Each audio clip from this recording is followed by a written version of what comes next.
안녕하세요. 오늘은 모찌리 도우라는 거를 만들어 봤어요. 모찌리 도우 들어보셨나요? 찹쌀떡 두부라는 뜻인데요. 저는 구독자님이 말씀해 주셔서 처음 알게 됐거든요. 인터넷 검색해 보니까 만들기가 쉽지 않다라고 알려졌더라고요. 그런데 제가 정말 정말 쉽고 실패 불가능한 레시피 알려드릴게요. 제가 개발한 거예요. 제일 먼저 바닥이 둥근 그릇을 찾으시고요. 거기에다가 랩을 저렇게 올려주세요. 이 부분이 전체 요리 과정 중에 가장 어려운 부분이에요. 이거는 크림치즈 50g이에요. 이거를 잘 섞어주세요. 많은 분들이 실패를 하시는데요. 그 이유가 이 과정을 불 위에서 하시더라고요. 이거는 불 바깥에서 하세요. 그리고 이거는 설탕 테이블스푼 하나거든요. 테이블스푼 하나를 넣어주시고서 잘 섞어주세요. 이제는 전분을 넣어야 되는데요. 모찌리 도우에서는 칡 전분을 써요. 근데 제가 감자 전분으로 만드는 거랑 칡 전분으로 만드는 거 모두 보여드릴게요. 이거는 감자 전분이에요. 테이블스푼 2개를 넣어주시고요. 잘 섞어주세요. 제가 감자 전분으로도 해보고 칡 전분으로도 해봤는데요. 칡 전분을 구하시기 어려우면은 그냥 감자 전분으로 하셔도 전혀 지장 없이 드실 수 있으세요. 저는 두유를 사용했어요. 아무래도 도후가 두부니까 두부 맛을 좀 내려고 두유를 사용했는데요. 두유는 왜 저렇게 회색일까요? 만약에 회색이 나는 거를 싫으시면은 우유를 사용하셔도 돼요. 근데 그때는 두부 맛은 안 나겠죠.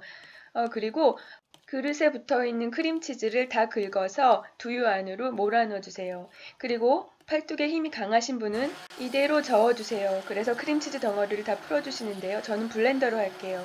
블렌더로 하시는 분은 저처럼 재료 하나씩 하나씩 섞지 마시고요. 한꺼번에 다 넣고 갈아주시면 돼요. 그리고 마지막으로 식초나 레몬즙을 티스푼 하나를 넣어주세요. 이거는 지금 단백질을 굳히는 거잖아요. 레몬이나 식초가 들어가면은 단백질을 훨씬 더 안정적으로 굳게 만들어줘요. 그리고 이거는 코팅팬인데요. 가장 작은 화구의 중간 불에다가 놓으시고 하세요. 그리고 딱 3분 30초만 나무 주걱으로 섞어주시면은 전분이 익으면서 농도가 생겨요. 3분 30초 지키세요. 안 그러면 전분이 덜 익을 수도 있거든요. 그리고 지금 화면은 1.75배로 돌린 거예요. 저 팔 저렇게 빠르지 않아요. 지금 농도가 주걱으로 위에서 떨어뜨려 봤을 때 떨어질 때 좀 한참 걸리는 이게 딱 맞는 농도예요. 그리고 준비해 놨던 용기 위에다가 넣으시고요. 그리고 냉장실에서 20시간 이상 보관하신 다음에 드세요. 이거는 젤라틴을 이용해서 굳히는 게 아니에요. 전분의 노화를 이용해서 굳히는 거거든요. 그렇기 때문에 좀 많은 시간이 필요해요. 그리고 이제는 성형 작업을 해야 되는데요. 저렇게 거품이 있어요. 저거는 손으로 만져주시면 터지거든요. 그래야지 매끈하게 예쁘게 나와요. 이제 다음 날이 돼서 저는 소스를 만들어 볼게요. 이 소스를 만들기 위해서는 제일 먼저 스키야키 만드시는 간장을 만드셔야 돼요. 간장 100ml, 청주 100ml, 그리고 미림 100ml, 물 100ml 이렇게 넣으시고요. 설탕을 밥 숟가락 깎아서 2개, 20ml 넣어주세요. 그리고 알코올이 날아갈 때까지 끓이신 다음에요. 간장 소스는 완성이고요. 저는 그 중에서 50ml만을 가져왔어요. 여기다가 물을 50ml 이상을 섞어주세요. 이거는 개인적인 취향에 맞게 하시고요.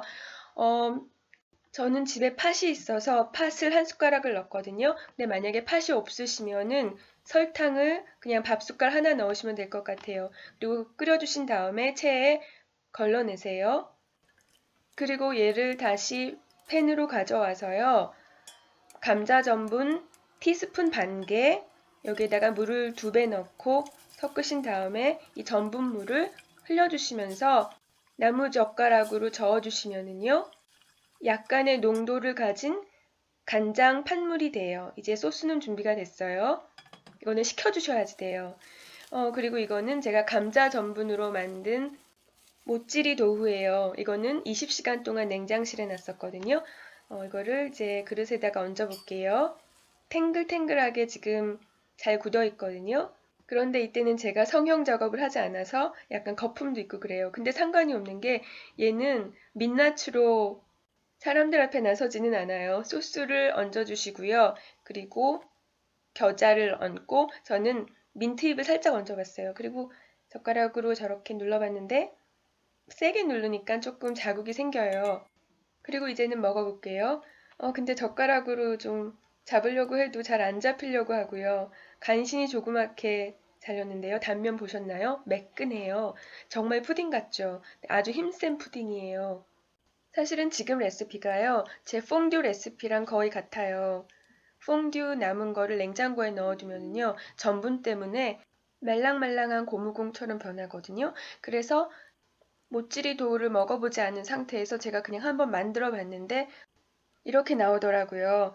이후에 제가 진짜 이자카야 가가지고 모찌리 도우를 먹었어요. 근데 제게 훨씬 더 맛있었어요. 이자카야에서 파는 거는 치즈 함량은 제 거보다 훨씬 낮고 전분 함량이 높더라고요. 이제 제가 주문했던 칡 전분이 와서 이제 만들어 보려고요. 근데 육안으로 보시기에도 아까 감자 전분보다 훨씬 더 묽다는 거 아시겠죠? 지금 이것도 3분 30초 거의 다 돼가는 시점인데요. 나무 주걱으로 떠서 공중에서 이제 떨어뜨려 보니까 그냥 뚝 떨어져요. 감자 전분은 한참 있다 떨어졌잖아요. 어쨌든 이거는 다 완성된 상태니까 불을 끄시고요. 이거 역시 용기에 담아서 냉장실에서 20시간 이상 보관을 하세요. 호일에서 벗겨내니까는 얘가 이렇게 넓게 퍼졌어요. 그리고 제가 젓가락으로 두들겨 봤거든요. 근데 처음에는 자국이 남는가 싶더니 금방 없어졌죠. 감자 전분이 칡 전분보다 좀 단단하게 굳는 반면에 탄력은 칡 전분이 훨씬 더 높더라고요. 저렇게 인절미 같잖아요. 그래서 이거는 냉동실에서 한 30분 정도 놔뒀어요. 그랬더니 이렇게 모양이 잡히고요. 이자카야에서는 얼려주는 것 같아요. 여기에다가도 간장 소스 붓고 그리고 겨자 올려놓고 먹어보는데요. 자르려고 하는데 진짜 찹쌀떡처럼 저렇게 쭉쭉 늘어나요. 감자 전분은 저런 질감은 주지 않았었잖아요. 요리니까 재밌기는 한데요. 만약에 사람이 이렇다면 그런데 냉동실에 오래 보관은 하지 마세요. 크림치즈 같은 유제품은 냉동실에 있으면 맛이 안 좋아져요. 봐주셔서 감사합니다. 안녕히 계세요.